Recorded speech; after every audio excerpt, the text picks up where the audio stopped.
with frustrating situations. When I was 15, I joined FFA at school.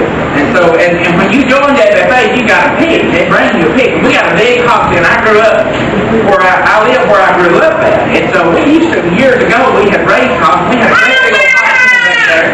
And I had got back there and shortened it up because it was just one little hog, and I had shortened it up and fixed it where that hog pig couldn't get out. And so the FFA driver come up one day and backed up there and let that pig out, and he drove off. Well, I was there by myself. So I stood there, that little pig was running around out there, and I stood there and watched him, looked at him, and started back to the house. Well, as I got going toward the house, and my house was far from here to the church, from here. And so, as I got going, that pig was going back there, and I thought, well, there ain't nothing I can do for him. He can't get out. He'll be all right. I kept going, and the more I walked, the closer it got. And I turned around, and there he was, right there.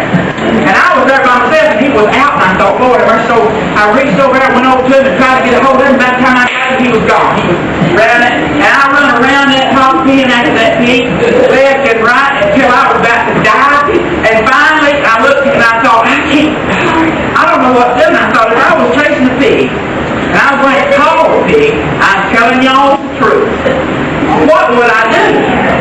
And I said, and it always said right there, just look at it. And I thought, I said, well, here he comes. Not in the end. I'm telling all the truth. So I grabbed the hold of his legs, and that pig just going there right away. And I threw him in that pen, and I just stood there with him, because I thought, I don't know where he got out of it. And so I thought, there was not a hole to be seen nowhere. And so I finally thought, well, maybe he could have got out right there. I took a big rock and put it down there. And I thought, there was no other place to get out. So I started back to the house. Well, Mama was pulling up out this time. And so she was getting groceries or something out of the back of the car. And I started toward the house. And that pig going back there again. And I kept walking, and I thought, I know for a fact that he can't get out because there was no place for him to get out.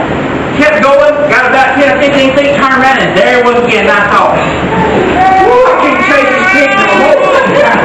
Have y'all ever run? Y'all just feel hot coals of fire down the road? I mean, I wore out, and I looked at Mama. She's down over the house, and I said, Mama.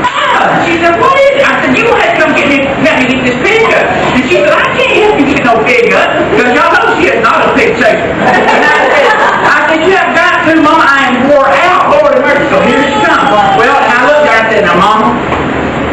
And that pig's standing right there looking at me. And I said, I'm fixing to do something. Don't ask me no questions. But it works. And I looked at that pig and I said, here it comes. So I finally almost got a hold of it, and he's gone again. So he run me and Mama around that hog pen 2 or 3 times. We wound up at the back side of that hog pen. And so Mama was over here, and I was right here, and the fence was right beside us, and the pig was right between us.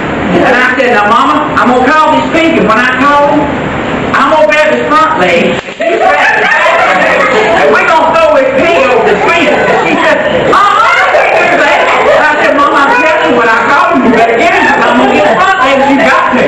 And she said,